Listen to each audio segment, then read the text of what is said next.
మచిలీపట్నంలో కొన్ని దగ్గర సంఘటనలు మనం చూస్తూనే ఉన్నాం. టీడీపీ, జనసేన కార్యకర్తల మధ్య జరుగుతున్న గొడవగా కొంతమంది దీన్ని అభివర్ణిస్తున్నారు. అదేవిధంగా పిఠాపురం ఇష్యూ అయితే మీకు కూడా తెలుసు జరుగుతున్న తీరు. మరి చంద్రబాబు గారు తర్వాత మరి వర్మ గారిని ఇలా కాదు, ఇలా ఉండకూడదని మాట్లాడటం, పవన్ కళ్యాణ్ గారు ఇప్పుడు రెస్ట్లో ఉన్నారు కాబట్టి నాగబాబు గారు ఫోటోల మీద ఇలాంటి చర్చలు అనవసరం, కూటమి కోసం కలిసి పనిచేయాలని మాట్లాడటం. కానీ మధ్యలో జరుగుతున్న తీరు, వర్మ గారికి వైసీపీ ఇస్తున్న ఎలివేషన్స్ని చూస్తుంటే మీకు ఏమనిపిస్తుంది? లక్ష్మీనాథ్ గారు, కూటమి ప్రభుత్వం అంటే అలయన్స్ ఏర్పడ్డప్పుడు చాలా మంది పార్టీ అంటే అలయన్స్ లో ఉన్నటువంటి టీడీపీ కానివ్వండి, జనసేన కానివ్వండి, లేకపోతే బీజేపీ, వీళ్ళందరిలో కూడా చాలా మంది కార్యకర్తలు అధినాయకుల దాకా వెళ్ళి అలయన్స్ ఎందుకు, దేనికి అలయన్స్, ఇలా అయితే మన పార్టీ బలం తగ్గిపోయింది లేదా మనం గెలవలేమా అని చెప్పి చాలా చాలా వాళ్ళ అభిప్రాయాలు తెలియజేశారు. కానీ పార్టీ అధ్యక్షులుగా ఉన్నటువంటి నారా చంద్రబాబు నాయుడు గారు కానివ్వండి, పవన్ కళ్యాణ్ గారు కానివ్వండి, వీళ్ళందరూ మాట్లాడింది ఏంటంటే, బీజేపీ అధ్యక్షులు కానివ్వండి, రాష్ట్రం అభివృద్ధి దిశగా వెళ్ళాలి, ఒక్క ఛాన్స్ అని చెప్పి వచ్చి రాష్ట్ర అభివృద్ధి అధమ పాతాళంలో పడిపోయింది, రాష్ట్ర ప్రయోజనాల కోసం, భావితరాల భవిష్యత్తు కోసం ఇవాళ మనం అలయన్స్ లో కలుస్తున్నాము. కేవలం అలయన్స్ అనేది ఏంటంటే రాష్ట్ర అభివృద్ధి మా ఎజెండా అని చెప్పి మాట్లాడారు. నిజంగా ఇక్కడ నేను ఒక టీడీపీ కార్యకర్తగా కాకుండా మాట్లాడాలి అంటే, ఎలక్షన్లకి ముందు విజయవాడ ఏ కన్వెన్షన్ లో ఒక పుస్తక ఆవిష్కరణలో చంద్రబాబు నాయుడు గారి, పవన్ కళ్యాణ్ గారిని అతిథులుగా ఆహ్వానించారండి.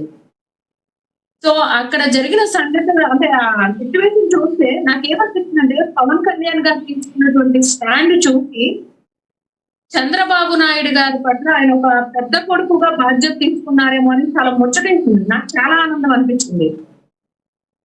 ఎన్నో రకాలుగా అంటే జనసేనలోనే చాలా మంది ఆయన అభిమానులు కానివ్వండి, బయట నుంచి మాట్లాడేవాళ్ళు, క్యాస్ట్ గురించి బేస్ చేసుకుని మాట్లాడేటప్పుడు మాట్లాడినా ఆయన ఒకటే స్టాండ్, ప్రభుత్వ వ్యతిరేక ఓటుని చీలనివ్వం, ఎటువంటి కారణాల చేత. 3 పార్టీల ఎజెండా ఏంటంటే రాష్ట్ర అభివృద్ధి. ఇప్పటికే ఒక్క ఛాన్స్ ఇచ్చేసరికి ఆంధ్రప్రదేశ్ సౌత్ బీహార్ గా మారింది. అక్కడ గన్ కల్చర్ ఉంటే ఇక్కడ గొడ్డల కల్చర్ వచ్చేసింది. అలానే మరి భావితరాల భవిష్యత్తు అన్నటువంటి నేషన్స్, యువతకి ఉపాధి లేదు. కాబట్టి ఇవన్నీ దృష్టిలో పెట్టుకుని మీరు ఎవరు ఎన్ని రకాలుగా చెప్పినా కూడా, పార్టీ అంతర్లీనంగా కూడా ఆయన చాలా గొప్పగా చెప్పారు. 40 పార్టీకి వాళ్ళకి రూట్ లెవెల్ వరకు ఒక సిస్టమ్ ఉంది, ఒక ఆర్గనైజింగ్ సిస్టమ్ ఉంది. మనకి అంత సిస్టమ్ లేదు. సో మీరు వాస్తవాలకి దగ్గరగా మాట్లాడండి అని చెప్పి ఆయన చాలా స్టాండ్ ని చాలా గట్టిగా తీసుకున్నారు.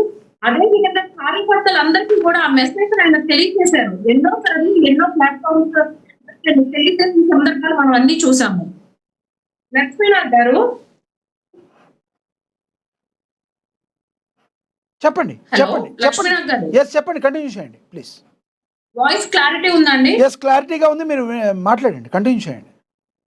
మీరు ఇక్కడ రీసెంట్ గా చూసుకుంటే కూడా ఏబిఎన్ రిపోర్టర్ పూర్ణ గారు అని చెప్పి విజయవాడలో ఉంటారండి, సీనియర్ మోస్ట్ రిపోర్టర్. ఆయన కాలం చేసినప్పుడు ఆ రోజు అక్కడ పరామర్శకి వాళ్ళ కుటుంబ సభ్యులు పరామర్శకని నేను కూడా వెళ్ళాను. అంటే అక్కడ నాకు తెలిసిన ఒక జనసేన మహిళ, ఆవిడ కూడా అఫీషియల్ స్పోక్స్ పర్సన్. నాకు అమరావతి ఉద్యమం నుంచి నాకు మంచి స్నేహితురాలు ఆవిడ.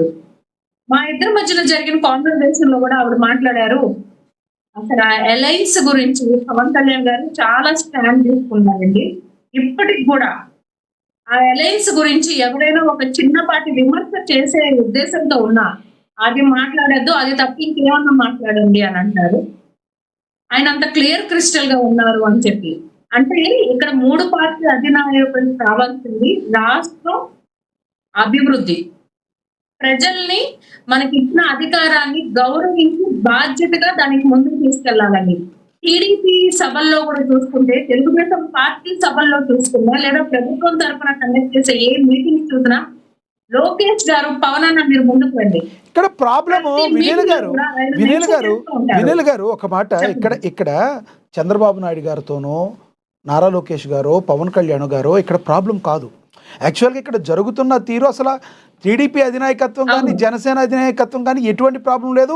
మీరు చెప్పినట్టుగా వాళ్ళు ఫుల్ ఫ్లెడ్జ్డ్గా ఉన్నారు, వర్క్ చేయడానికి కట్టుబడి ఉన్నారు. పవన్ కళ్యాణ్ గారు కూడా ఇదే చాలాసార్లు చెప్పారు, నారా లోకేష్ గారు కూడా చెప్పారు, యాక్సెప్టబుల్. కానీ కింది స్థాయి కార్యకర్తల్లో నాయకుల్లో మాత్రం ఎందుకు ఈ గందరగోళం? ఇప్పుడు ఉదాహరణకి తీసుకుందాం, పిఠాపురం శ్రీవత్సవాయి సత్యనారాయణ వర్మ గారు 2 సంవత్సరాల నుంచి మరి ఆయన అసంతృప్తితో ఉన్నారనుకోవాలా? ప్రతి విషయంలో ఏదో ఒక చిన్న చిన్న విషయంలో ఆయన మాట్లాడుతున్న విషయాన్ని మనం ఎలా చూడాలి? ఎందుకు టీడీపీ అధినాయకత్వం ముందుగానే ఆయన కట్టడి చేయలేకపోయింది? ఇప్పుడైనా కట్టడి చేస్తారని అనుకుంటారా? అక్కడున్న జనసేన నేతలు, జనసేన కొంతమంది కార్యకర్తలు ఎందుకు అలా ప్రవర్తిస్తున్నారంటే ఏం చెప్తారు?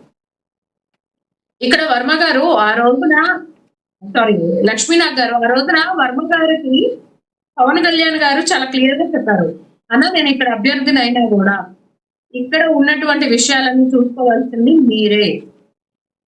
ఈ పార్టీ అంటే ఈ పిఠాపురం నియోజకవర్గానికి మీరు వ్యవహరిస్తారు, ఎందుకంటే మీరు లోకల్ గా ఉన్నారు, మీకు ఇక్కడ విషయాలన్నీ తెలుసు, ఇక్కడ మీరు సీనియర్ మోస్ట్ అని చెప్పి ఆయన ఆ రోజు మాట్లాడటం కూడా జరిగింది. వర్మ గారికి వాగ్వాదాలు, చిన్న చిన్న అసంతృప్తులు ఒక తల్లి కన్న బిడ్డల్లోనే ఉంటాయి. కానీ వర్మ గారు రీసెంట్ గా ఒక పోస్ట్ ఇచ్చారు. ఆయన చెప్పింది ఏంటంటే జనసేన వసుగా జనసేన కార్యకర్తలతో మాకు ఎటువంటి అంతర్గత విభేదాలు లేవు. వైసీపీ నుంచి ఎవరైతే జనసేనలోకి వచ్చారో వాళ్ళు కావాలని చెప్పి ఇలాంటి కుప్పట్లు రాజేస్తున్నారు అని చెప్పి ఆయన తెలియజేశారు. అంటే ఏంటంటే ఈ వైసీపీ వాళ్ళు తెలిసేది ఏంటంటే గతంలో 2019 ఎలక్షన్లకు ముందు పింక్ డైమండ్ అన్నారు, లేదా 35 మంది కమ్మడి వేస్తలకి ప్రమోషన్ ఇచ్చారని చెప్పారు. అవి చెప్తే చాలా చెప్పాలమ్మా, అవి చెప్తే చాలా చెప్పాలి.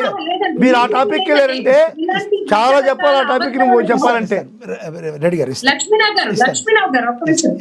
ఇలాంటి రకరకాల అబద్ధాలతో వాళ్ళ అధికారంలోకి వచ్చారు. అంటే 35,000 మంది మహిళలు తప్పిపోయారన్నారు కదా. ఇస్తాను మీకు ఏం చెప్పారు? మహిళగా చెప్పండి మీరు. మధుసూదన్ రెడ్డి గారు, జనసేన నేత పవన్ కళ్యాణ్ గారు ఆ రోజు ప్రజావేదికల్లో 35,000 మంది మహిళలు మిస్ అయ్యారని చెప్పని ఎన్నోసార్లు నాకు కేంద్ర ప్రభుత్వం నుంచి చెప్పారు. దయచేసి నోట్ చేసుకోండి, అవ్వగానే మీకు ఇస్తాను, నేను ఇస్తాను మీకు. కాదండి, ఇప్పుడు ఆంధ్రప్రదేశ్ లో వైఎస్ఆర్సీపీ ప్రభుత్వ హయాంలో ఆంధ్రప్రదేశ్ మహిళల మీద అత్యాచారాలు, హత్యలు, కిడ్నాప్ కేసుల్లో మహిళగా మీరు తలదించుకోవాలమ్మా ఈ మాట మాట్లాడడానికి. స్థానంలో ఉంది అని అదే మనం చెప్పేది కాదు, ఎన్సీఆర్టీ రిపోర్ట్ చెప్పింది. ఎన్సీఆర్టీ రిపోర్ట్ మీరు చూసారా? మీరు సవాల్ చేయండి, మీరు కేంద్రాన్ని సవాల్ చేయాల్సింది. ఆ రోజు మీ ఎంపీలు ఉన్నారు కదా, మీరు ప్రభుత్వంలో ఉన్నారు.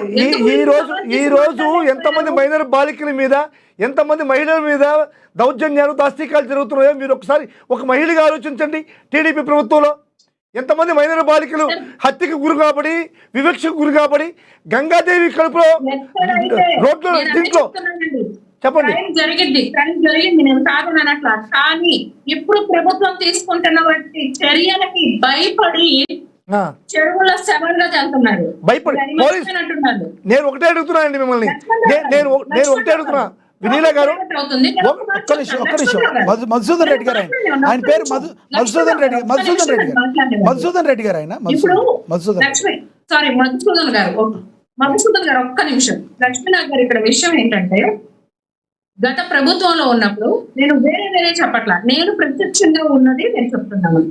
తాడేపల్లి ప్యాలెస్ జగన్మోహన్ గారి ఇంటి పక్కన ఒక 100 మీటర్ల దూరంలో రాణి అని చెప్పి ఒక దళిత మైనర్ బాలిక, దివ్యాంగురాలు, ఆ అమ్మాయిని గంజాయి మొత్తులో రాత్రి 10 గంటలకి బయట కూర్చుని ఉన్న అమ్మాయి మీద గొడ్డలితో వేటేస్తే తల పగిలి అమ్మాయి స్పాట్ లో చనిపోయింది. అక్కడ ఉన్నటువంటి ఆ చుట్టుపక్కల ఉన్నటువంటి వాళ్ళందరూ, వాళ్ళ కుటుంబ సభ్యులు కూడా అంబులెన్స్ కోసం అని చెప్పి అడిగితే పక్కనే జగన్మోహన్ రెడ్డి గారి ఇంటికి దాదాపు 100 మీటర్ల దూరం కూడా ఉండదు. కనీసం అక్కడ ఉన్న పోలీసులు రెస్పాండ్ అవ్వకపోగా ఆ నెక్స్ట్ డే ఆ పాప బాడీని మన విజయవాడ గవర్నమెంట్ హాస్పిటల్ తీసుకొచ్చినప్పుడు మేము మహిళలు అందరం ధర్నా చేశాము. ఆ కుటుంబానికి, ఆ పిల్లకి న్యాయం జరిగేదాకా మేము ఏ ప్రభుత్వం అయినా కంపల్సరీ కట్టడి చెయ్యాలి. వినీల గారు, టాపిక్ వేరేదిగా వెళ్తుంది ప్లీజ్. లక్ష్మీనాథ్ గారు, అక్కడ ఆశ్చర్యకరమైన విషయం ఏంటంటే అప్పుడు మంగళగిరి నియోజకవర్గానికి ఎమ్మెల్యేగా ఉన్నటువంటి ఆళ్ళ రామకృష్ణారెడ్డి గారికి ఫోన్ చేస్తే కనీసం ఆయన ఘటన జరిగిందని కూడా ఆయన నోటీస్ లో లేదని చెప్పారు. రైట్. ఆ ఘటన జరిగిందని ఆయన నోటీస్ లో కూడా లేదని చెప్పారు. ఎక్కడో జరగల ముఖ్యమంత్రి గారి ఇంటి పక్కనే జరిగింది. రైట్. అవి చెప్తే మీకు ఈ రోజంతా కావాలమ్మా తెలుగుదేశం పార్టీలో జరిగే రైట్ రైట్ టాపిక్ వేరుగా వెళ్తుంది. మధుసూదన్ రెడ్డి గారు ప్లీజ్ టాపిక్ మీద మాట్లాడదాం. ఒక్కటి వినీల గారు ఒక్కటి చెప్పండి. చిన్న విభేదాలు ఉన్నా ఇక్కడ మా అధినేతలు మాకు చెప్పేది క్లియర్ క్రిస్టల్ గా మేము ఫాలో అయ్యేది ఏంటంటే రాష్ట్ర అభివృద్ధి మా ప్రధాన ఎజెండా. వినీల గారు మీరు మహిళ, మీకు తెలుసు. వినీల్ గారు ఒక మాట. వినీల్ గారు, ఇప్పుడు పవన్ కళ్యాణ్ గారికి వర్మ గారి మీద గౌరవం ఉండొచ్చు, వర్మ గారికి పవన్ కళ్యాణ్ గారి మీద గౌరవం ఉండొచ్చు, కానీ ప్రజలకంటూ ఒక క్లారిటీ ఉంటుంది. ప్రజలు ఏమనుకుంటున్నారో, ప్రజల యొక్క ఆమోదం ఏంటనే దాని మీదే కదా ప్రభుత్వాలు ఏర్పడేది. ఇలాంటప్పుడు ప్రజలు ఏం కోరుకుంటున్నారు, వాళ్ళ యొక్క అభిప్రాయాలు ఏంటుంటాయి, వాళ్ళ నియోజకవర్గాల్లో ఏం జరుగుతుంది, వాళ్ళ అభిష్టం మేరకే ఏవైనా చేయాలి. అంటే మెజారిటీ % అభిష్టం మేరకే చేయాల్సి ఉంటుంది. ఇక్కడ పిఠాపురంలో మంగళగిరిలో లేని ప్రాబ్లం ఎప్పుడూ కూడా కుప్పంలో లేని ప్రాబ్లం, పులివెందుల్లో లేని ప్రాబ్లం పార్టీ అధ్యక్షులకి. నేను అనేది జనసేన అధినేత అయినటువంటి పిఠాపురంలో అనునిత్యం 2 ఏళ్లుగా ఏదో ఒకటి రగులుతూ ఉంది. అది కూడా ఒక ఫ్లెక్సీ ఫోటో గురించి, మరొకటి ఏదీ లేదు. ఇలాంటి వాటిని కనుక మీరు కంట్రోల్ చేసుకోకపోతే 15 సంవత్సరాల పాటు బలంగా పోరాడాలని చెప్తున్న పవన్ కళ్యాణ్ మాటని ప్రజలు వింటారని మీరు అనుకుంటున్నారా? ఇది అసలు కంట్రోల్ అవుతుందా అవదా? మీరేమంటారు? ఖచ్చితంగా కంట్రోల్ అవుతుందండి. ఎందుకంటే దీన్ని అధినాయకులు ఇది వేరే ఏ ఇబ్బందికరమైనది కాదు. ఒక ఫోటో గురించో ఒక ఐడెంటిటీ గురించి వచ్చిన ఇబ్బంది ఇదంతా కూడా. ఎగ్జాక్ట్లీ. కాబట్టి దీన్ని ఖచ్చితంగా అధినేతలు ఆ పార్టీ అధ్యక్షులు మాట్లాడతారు. అలానే చంద్రబాబు నాయుడు గారు కూడా పిలిపించి దీని గురించి ఆయన ఒక క్లారిటీ తీసుకుంటారు. ఇక్కడ ఒకటండి, వ్యక్తులు ఇంపార్టెంట్ కాదు, ఏ ఒక సింగిల్ పర్సన్ ఇంపార్టెంట్ కాదు. ఇక్కడ కావాల్సింది రాష్ట్ర అభివృద్ధి. అవును. ఒక పర్సన్ కోసం ఒక పార్టీని పక్కన పెట్టలేము. రైట్. ఎగ్జాక్ట్లీ. లేదా మన స్టాండర్డ్ పక్కన పెట్టలేము ఒక పర్సన్ కోసము. ఎవరైనా అంతే, ఏ పార్టీ అయినా అంతే కదా, పర్సన్ కోసం కాదు, ప్రజల కోసం పనిచేస్తారు ఎవరైనా. డెఫినెట్లీ. ఇప్పుడు అక్కడ జరుగుతున్న సమస్యలో న్యాయం ఉంది అనుకుంటే